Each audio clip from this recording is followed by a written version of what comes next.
Hello दोस्तों। यार सच बताऊं तो जब मैं नीट की तैयारी कर रहा था ना, तो मुझे ग्राफ्स वाले क्वेश्चन कुछ खास पसंद आते नहीं थे।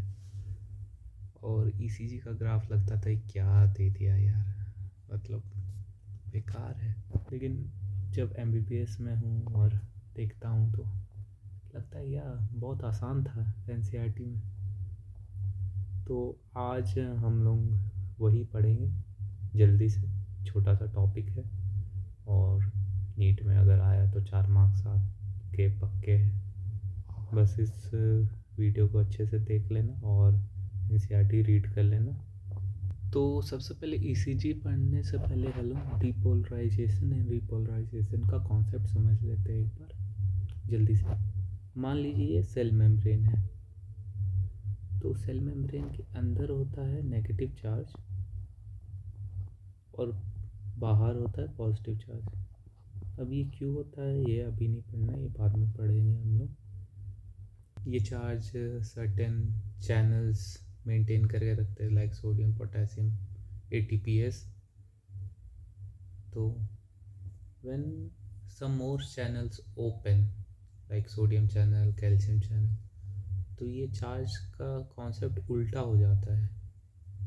मतलब अब सेल मेम्ब्रेन के अंदर कुछ एरिया में पॉजिटिव हो गया और बाहर नेगेटिव हो गया कंपैरेटिवली। और ये पॉजिटिव चार्ज आगे बढ़ता है, आगे फिर और पॉजिटिव होते जाएगा। तो इसी कॉन्सेप्ट को हम लोग बोलते हैं डीपोलराइजेशन। मतलब जब सेल के अंदर का हिस्सा पॉजिटिव हो जाए, इसको डीपोलराइजेशन कहा जाता है।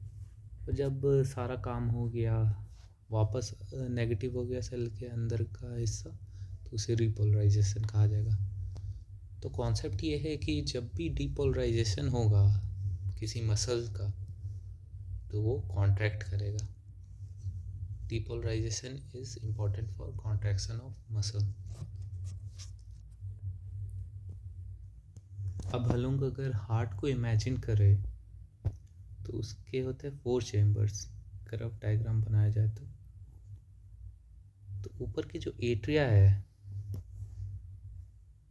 और नीचे के दो वेंट्रिकल्स है, ये दोनों सेपरेटेड होते हैं एक फाइब्रस सेप्टा से, जिससे चार्ज एक साथ पूरे हार्ट में नहीं फैलता है।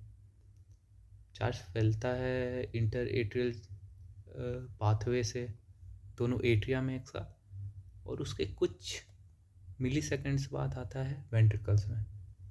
तो इसीलिए एट्रिया पहले कॉन्ट्रैक्ट करता है, उसके बाद वेंट्रिकल्स, जो कि ज़रूरी भी है क्योंकि एट्रिया को पुश करना है ब्लड वेंट्रिकल्स में, और वेंट्रिकल से ब्लड जाएगा हमारी पूरी बॉडी में।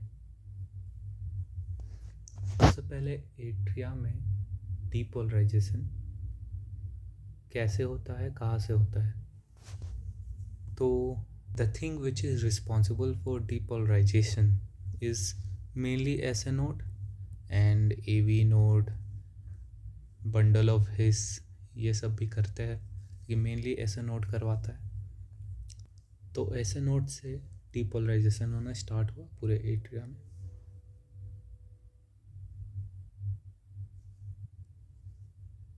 और एट्रिया कॉन्ट्रैक्ट हुआ, तो इसी फेनोमेना को हम बोलते हैं एट्रियल डीपोलराइजेशन।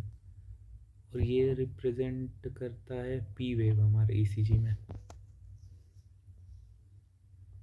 फिर उसके बाद एट्रिया का डीपोलराइजेशन हुआ, उसके बाद वेंट्रिकल, नीचे ऊपर से नीचे आता है लोग। पहले एट्रिया का डीपोलराइजेशन, फिर वेंट्रिकल का डीपोलराइजेशन। तो ये रिप्रेजेंट करता है Q R S complex. Q इधर है, आर इधर और एस इधर, ये एक कॉम्प्लेक्स है। अभी आपको इतना ही जानना है बस, एनसीईआरटी में तो इतना ही दिया है क्योंकि। और इसी वक्त लब साउंड प्रोड्यूस होता है जब वेंट्रिकल कॉन्ट्रैक्ट करता है। तो the ventricle are very strong compare to atria, क्योंकि उसे तो पूरी बॉडी में ब्लड भेजना है ना। तो इसीलिए आप देखेंगे पी वेव की हाइट और क्यू आर एस कॉम्प्लेक्स की हाइट तो काफ़ी डिफरेंस है, क्योंकि वेंट्रिकल इज़ मतलब बंडल ऑफ मसल इसमें ज़्यादा है और एक बहुत स्ट्रॉन्ग कॉन्ट्रैक्शन होता है। वेंट्रिकल का डीपोलराइजेशन हो गया तो अब उसके बाद वेंट्रिकल्स का रीपोलराइजेशन भी होना चाहिए, क्योंकि इतना strong group of muscle contract हुआ है, रिलैक्स भी तो होगा। मतलब कुछ भी, किसी का भी डीपोलराइजेशन होगा उसके बाद रीपोलराइजेशन होगा ही। तो उसके कुछ समय बाद इसका डीपोलराइजेशन हुआ, फिर रीपोलराइजेशन हो जाएगा, सिंपल सी बात है। और सिस्टोल डायस्टोल तो हम लोग कार्डियक साइकिल में करेंगे। इधर थोड़ा सा जान लीजिए। सिस्टोल मतलब जब हार्ट कॉन्ट्रैक्ट करता है, और डायस्टोल जब हार्ट रिलैक्स करता है। नाउ अब आई बात, मैंने तो कहा कि जो डीपोलराइज होगा वो रीपोलराइज भी होगा, तो एट्रिया हमारा रीपोलराइज क्यों नहीं हुआ सर? मतलब पी वेव आया, एट्रिया डीपोलराइज हुआ, फिर क्यू आर एस कॉम्प्लेक्स आ गया, वेंट्रिकल डीपोलराइज हो गया, तो एट्रिया कब रीपोलराइज होगा? तो बात यही है कि हमारा एट्रिया उतना स्ट्रॉन्ग कॉन्ट्रैक्शन नहीं करता है वेंट्रिकल्स के कंपैरिजन में, और एट्रिया जब रिलैक्स करता है उसी वक्त वेंट्रिकल कॉन्ट्रैक्ट करता है। सो दोनों कोइंसाइड कर जाते हैं, तो इसीलिए हम लोग इसे कहते हैं द हिडन वेव। मतलब एट्रिया का रिपोलराइजेशन दिखेगा नहीं ईसीजी में, पर होता है। नाउ एनसीईआरटी में जो लास्ट लाइन लिखी हुई है वो है कैसे हम लोग हार्ट बीट काउंट करेंगे, हार्ट रेट डिटरमाइन कैसे करना है बाय सीइंग एन ईसीजी। आप लोग गूगल में जाइएगा, ईसीजी सर्च कीजिएगा, रियल ईसीजी देखिएगा, तो बहुत आसान लगेगा देखने के बाद। तो जितने क्यूआरएस कॉम्प्लेक्स है, पीक है, 1 मिनट में कितने बार आ रहे हैं उसको काउंट कर लेना है। मतलब 60 सेकंड में अगर 72 आ रहे हैं तो 72 बीट्स पर मिनट हो जाएगा हार्ट रेट। और एक क्लिनिकल फीचर, मतलब वेव का शेप में और रेट में, मतलब एरिथमिक है, कभी ज़्यादा गैप हो रहा है कभी कम गैप हो रहा है, ये सब इंडिकेट कर सकता है हार्ट डिजीज़। जल्दी से एनसीईआरटी रीडिंग कर लेते हैं हम लोग। You are probably familiar with scene from a typical hospital television show. A patient is hooked up to a monitoring machine that shows voltage traces on a screen and make the sound beep beep beep beep as the patient goes into cardiac arrest. This type of machine is used to obtain an electrocardiogram (ECG). ECG is a graphical representation of electrical activity of heart during cardiac cycle. ये important है।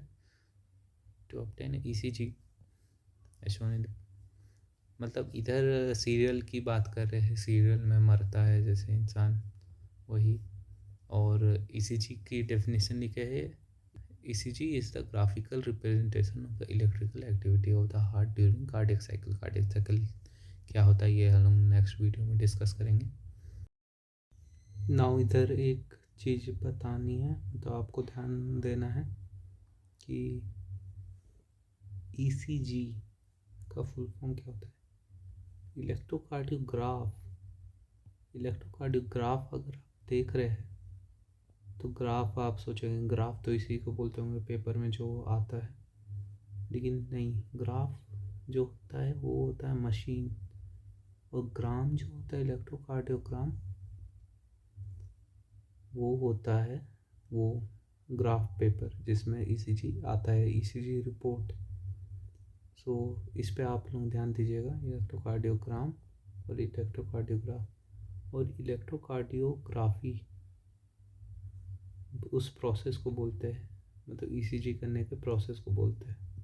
तो ये terms है जिस पे आपको ध्यान देना है।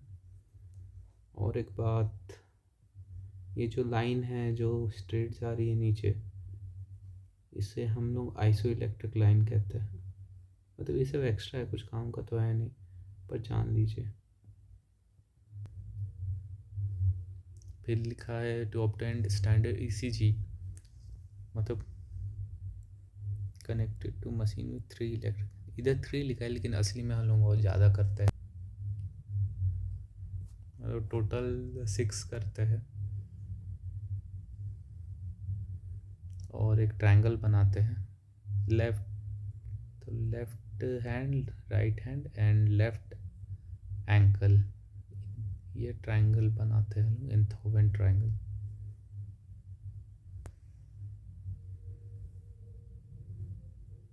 और डिटेल एवोल्यूशन के लिए मल्टीपल लीड्स अटैच करते हैं, ये लिखा हुआ है। अब बता रहे पी वेव क्या करता है, जो मैंने बताया, एक्साइटेशन और depolarisation of atria which lead to contraction of both atria. The Q R S complex represent depolarisation of ventricle which initiate the contraction. The contraction starts shortly after Q and mark beginning of the systole. Systole मतलब contraction. The T wave is return of the ventricle from excited to normal state. मतलब repolarization करेगा. The end of T wave marks the end of systole. समझे? Obviously, by counting the number of QRS complexes that occur in a given time period, one can determine heartbeat rate of an individual. Since the ECG obtained from the different individuals have roughly the same shape for a given configuration, any deviation from this shape indicate a possible abnormality or disease. Hence, it is of great clinical significance. वही जो मैंने बोला clinical significance है, shape और configuration, duration कुछ भी ख़राब होगा तो। और वही क्यूआरएस कॉम्प्लेक्स काउंट करके आप लोग निकाल सकते हैं नंबर ऑफ हार्ट बीट। और एक चीज़ जो मैंने बताई पर इसमें लिखी नहीं है, एट्रियल रिपोलराइजेशन वाली। तो बस इतनी ही है ईसीजी की बात। कॉन्सेप्ट तो आपका क्लियर हो ही गया होगा, एक बार आप खुद से भी रीड कर लीजिए एनसीईआरटी। और इससे कोई क्वेश्चन आया तो आपके पॉकेट में है 4 मार्क्स। अगर नोट्स चाहिए तो मेरा टेलीग्राम चैनल ज्वाइन कर लीजिएगा, वहाँ आपको free of cost notes provide कर दिए जाएंगे। थैंक्स। अगर वीडियो अच्छा लगा तो please like and subscribe and share to your friends also, उन्हें भी समझ आए ईसीजी। तो thank you. And next video में हम लोग पढ़ने वाले हैं कार्डिक साइकिल, तो ज़रूर देखिएगा। बहुत ही अच्छा कॉन्सेप्ट है, बहुत ही इम्पोर्टेंट है और बहुत ही मज़ेदार भी है। सो नेक्स्ट वीडियो में मिलते हैं।